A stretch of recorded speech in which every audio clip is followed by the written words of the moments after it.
Hi, and welcome to Creating a Life You Love with Adriana, where we talk about all things mental, physical, spiritual, emotional health, and just how to create a healthy lifestyle centered on the Lord. And lately, if you've been following along, you know I've been talking a lot about relationships, specifically the story of my husband and I, how we went from breaking up to getting married. And then along there, I've been giving different advice on relationships, but I wanted to kind of shift the topic to not just relationships aimed towards marriage, but just friendships and community as a whole. And so, if you saw last week's episode, you know that I talked a lot about why we need community. And the reason why this has been something that I've wanted to share is because in January, I went through this course from this organization called Practicing the Way.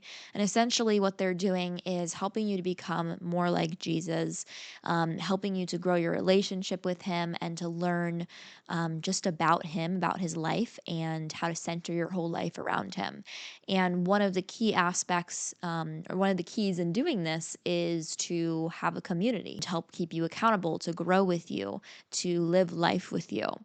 And so, like I said, in January, we went through this course with a few people from our church and then just friends that I've had throughout the years.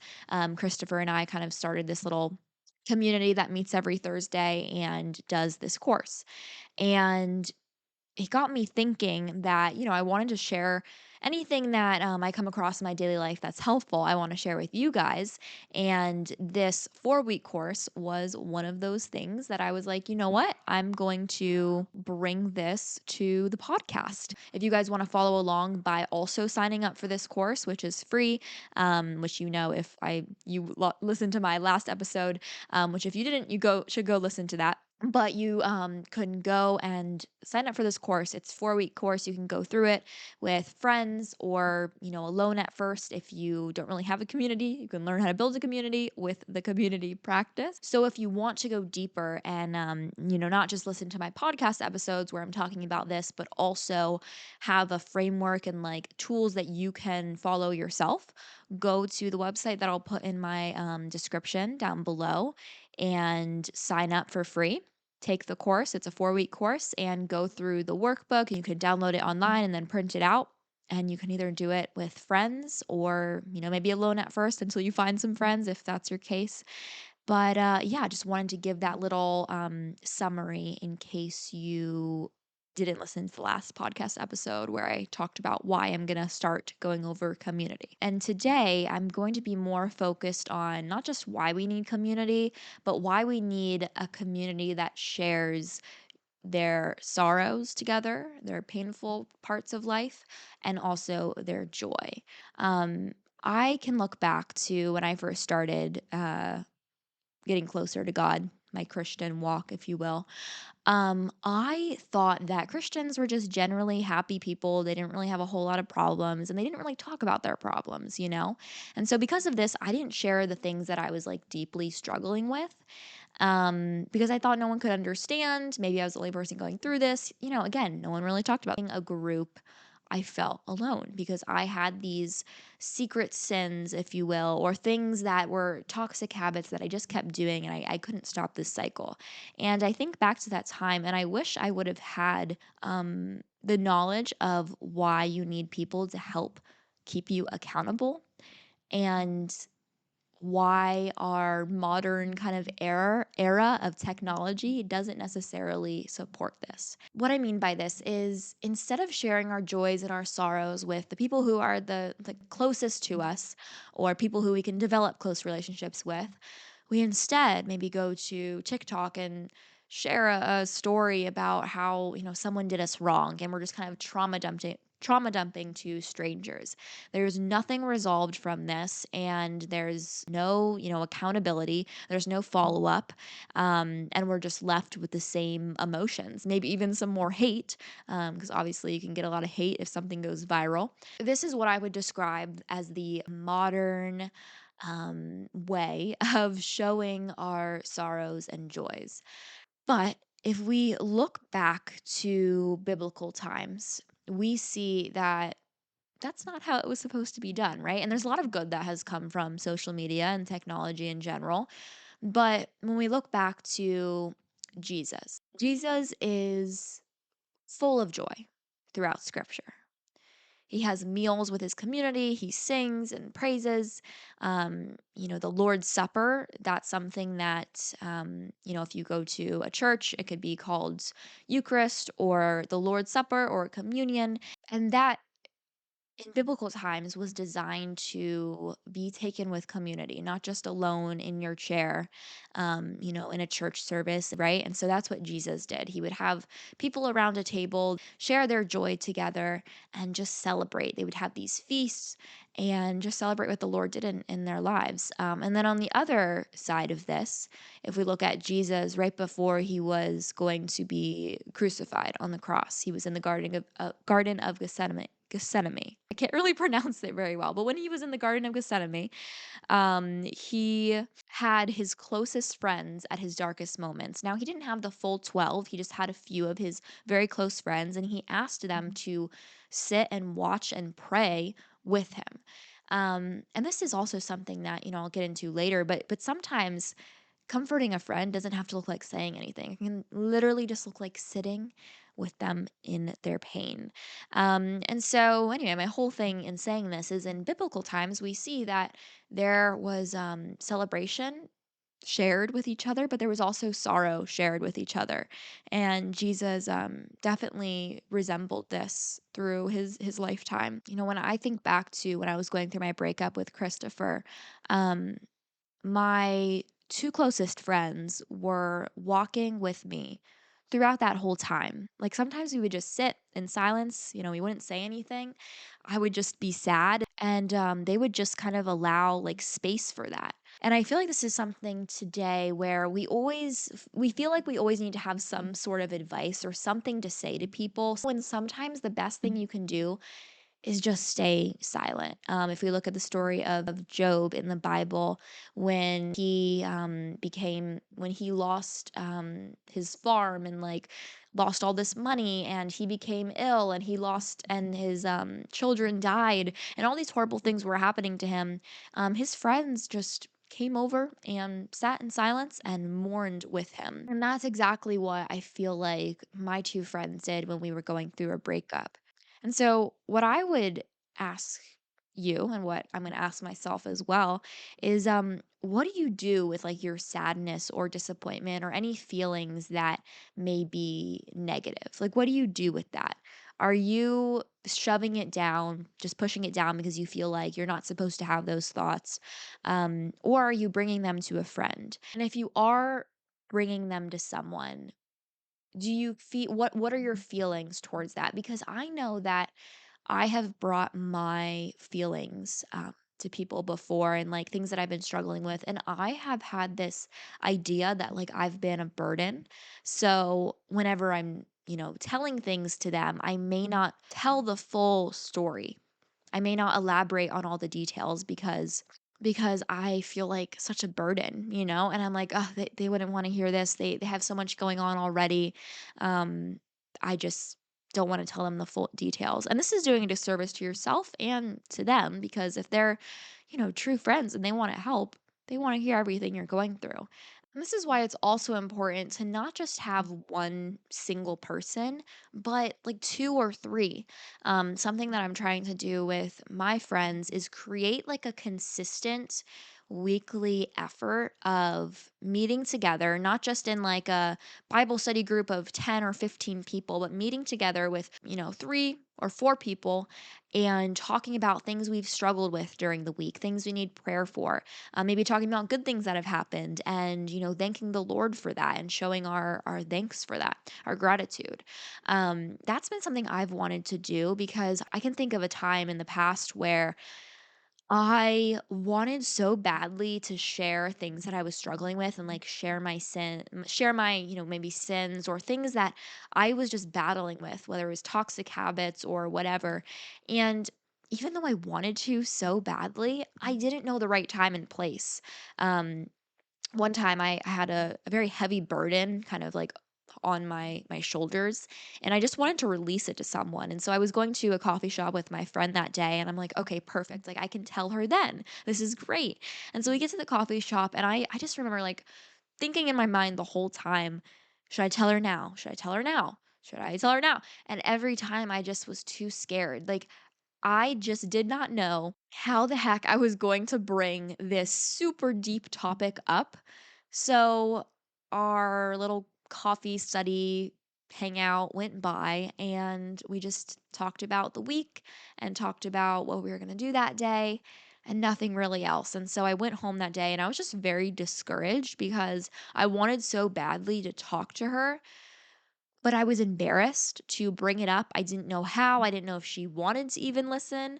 I think she would have because she's been with me through so much, but my own fear that I've had, like I just expressed earlier, is that, I'll feel like a burden to them. So why even bother sharing? So, anyway, all of this to say, that is why recently I wanted to kind of create a little small group where we're meeting and sharing about things that we either need prayer for or just giving gratitude. And it's more of this intimate style where, it's not 15 people where everyone needs a turn to speak. And so you can't take very long to share, the horrible things that are happening in your life. But instead, you have this set schedule every week where you're going to talk to your friends about this. And like, okay, in this time, I can talk to them about this. And this is something that I'm really looking forward to starting. We've tried to start it in the past and things have just been getting in the way, but I'm looking forward to starting this, and I feel like if you can do this as well, um it would just be so helpful if like every single person a part of a church didn't just attend, the Sunday gathering, but also had a few people outside of that they talked about what they were struggling with. And so, kind of jumping from sorrow to joy here, I don't think we should just talk about our sorrow because we're definitely wired to think more negatively, I think, just based on our conditioning of our environment and all of that. Um, I think it's said that 80% of our thoughts are negative and 95% of our thoughts are repetitive. So we're just having these negative thoughts on like a loop all throughout the day, right? And so when it comes to joy, joy isn't just something that you can say, okay, I'm going to feel joy, like I'm going to feel happy. I'm just going to pretend like everything's gone. Instead, it's a muscle that you have to kind of practice, right? Joy is more of a choice. And sometimes there's experiences where, maybe you get married or something like that, where joy is just naturally like an effect from that experience. But more often than not, joy is a choice. I can choose to go outside, feel the sun on my skin, and hear the birds chirping and feel joy, or I can go outside and not even think of any of that and instead think about all the things I have to get done and start freaking out. And in this Practicing the Way course, they even say that joy is a discipline, a spiritual discipline. So it's something that you actually have to work as a muscle. It talks about that celebrating can sometimes feel morally wrong when you feel like there's nothing to celebrate. I feel like celebrating for me is something that I've kind of struggled with. And when I say celebrating, I mean getting together with friends for no reason and just having, a meal together and sharing your gratitude and your joy together, your highs and lows of the week, which oops, I skipped ahead to that one, but we'll get into that in a second. But this is something that I feel like I've kind of struggled with. I've kind of felt like I just have to put my head down and work and not take a moment to think about what I'm grateful for. And so, going into the practice for the week that Practicing the Way talks about is getting together with a few friends, sharing a meal, and sharing your highs and lows. And let me preface this by saying you don't have to have like a super close friend group in order to do this. When we did this practice, we had people over that we knew from church, but we didn't know super well. But yet we still could get to know them better. And sharing your highs and lows, you can go into however much detail you want. Um, But what that could look like is, you have a meal together, something to put on the table, right?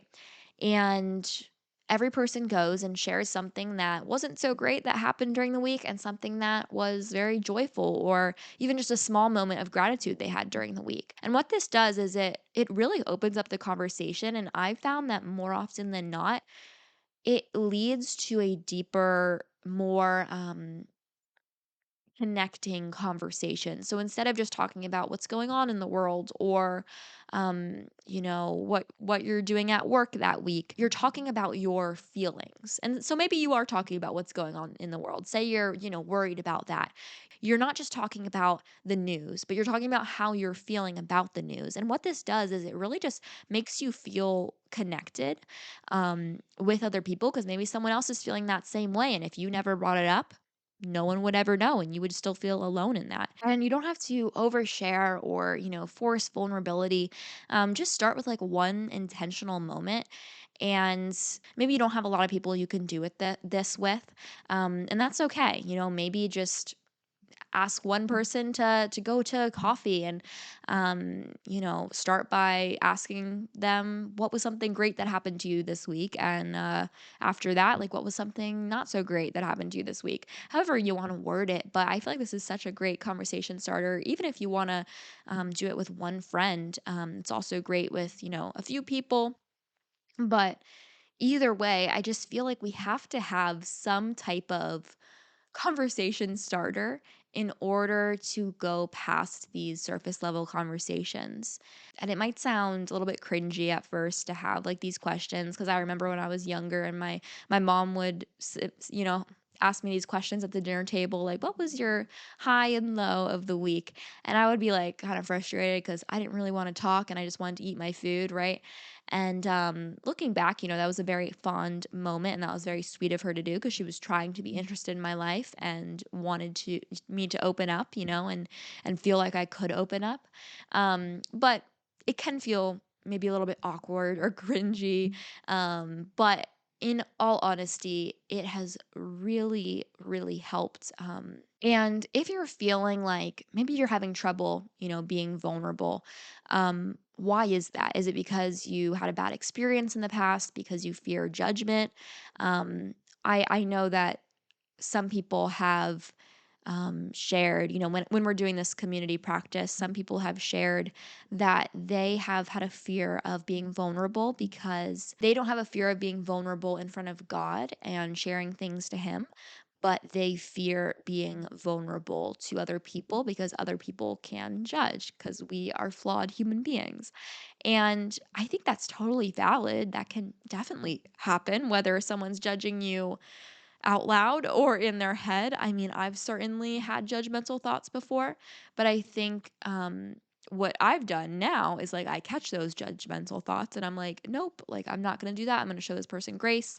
And now when someone shares something difficult or painful or something they're struggling with, I've moved so far past judgmental. Like I just have grace because I feel like I've walked through a lot of things that I can kind of understand where people are coming from. Um, but whether or not people are going to judge, that is really between them and God. If they are judging you, that's not something that is because of you. It's most likely because they have something else going on deep inside that is causing them to be that way. And so that's not a reason to step back and stop being vulnerable. If you've had a bad experience where someone has shared your secrets before, of course you can learn from that and think about, okay, well, maybe the first time hanging out with someone, I'm not gonna, go straight to sharing my deepest problems and issues. Trust is definitely something that builds time. And sometimes this is something you have no control over. Someone is a really close friend of yours, and then they just kind of stab you in the back. But like I said in the first episode or last week's episode, there's a give and take, pros and cons to having deep, close friendships and sharing deep things. The pro is that you have meaningful connections, you don't feel as alone in the world. The cons are you can get hurt, right? But this is something that Practicing the Way talked about, where Jesus said that we're going to experience pain in this lifetime for sure, Why not experience pain with other people? why not go through your sorrows and your painful experiences with people by your side? There was this study done, and I don't have all the details. So if you want to listen to this, go and watch the second session of Practicing the Way. But what they talked about is this study states how people who had traumatic experiences, the way that it affected them had everything to do with if they had people in their life to help walk them through it. If they were isolated and alone and they had no one to walk through this really painful trauma with, they were going to process it severely differently and negatively than the person who had friends or people who could just sit with them, and maybe they didn't fully understand what they were going through, but they could at least provide support. And so, yes, people can hurt you, but you're going to experience pain anyway. So you might as well share that pain with other people. And so that's what this whole practice is for the week. Share your joys and sorrows. Like I mentioned, my next step is like I'm getting together with two of my close friends, and we're going to have like a weekly meeting where we share about things we're struggling with or things we're grateful for. And then, another option that you could do is have a meal with people around the table and just casually bring up your joys and your sorrows to kind of open up the conversation from surface level to deeper. And some people just generally like don't aren't very connected with their emotions, and that's perfectly okay. Maybe, you weren't taught from a young age, or you just kind of stuffed your emotions, so you have no clue what you're feeling. And so if that's you and like you kind of fear opening up to people because you just don't even know what to say, definitely bring those emotions to God first and ask Him to help you process those emotions with Him, so that you can bring them to other people. Ask Him, what is it that I am feeling? So that I can share it with so and so and hopes to have some support from this. That's something that, I remember certain times in my life, I would really suppress my emotions. And so it took me a while to like understand how I was feeling. But I got there eventually. And now I feel like I'm very in tune with my emotions, but it certainly takes time. So overall, I hope if you gained anything from this, it's that we got to get deeper with our friendships, and you may not even feel that it's affecting you now, but once you start going through something difficult, you might feel pretty alone. There are times where things are going great in my life and I'm like, "Oh, like I don't need to meet with this person and talk about the things I'm struggling with." And that's fine. I can share gratitude, and I can still be connected with people even if I don't have anything painful. I can help someone else through a painful time. But it's also great for when you have those seasons where you have a community to meet with, where you can talk about your struggles. Um, what was I saying? Oh, yes.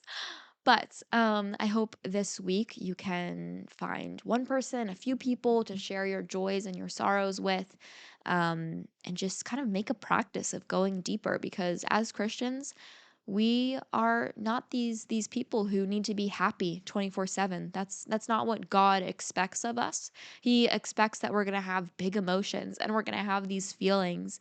But what he wants us to do is bring those emotions to him, bring it to others in our community. Um Having God as your best friend is great, but he calls us to also have other people who are walking the same or running the same race, who are also living in this world. Yes, Jesus set an amazing, perfect example for us by living in this world, but we need people to walk alongside currently to help us to become more like Jesus. So, with all of that being said, I hope you can put this into practice this week. Download the PDF file. I'll actually put that below where you can answer these questions and go more in depth um, on the things that I've mentioned here and the practices. But I hope that we can continue to go through this practice together. Stay tuned for next week's episode, where I share my highlights and this kind of a summary of the Practicing the Way community course. And if you did like this episode, make sure to like, comment on the podcast if you have any questions for me, and share with a friend. Maybe you can share this with them and you can say, like, hey, do you want to go through this community practice together and just grow our relationship with Jesus together?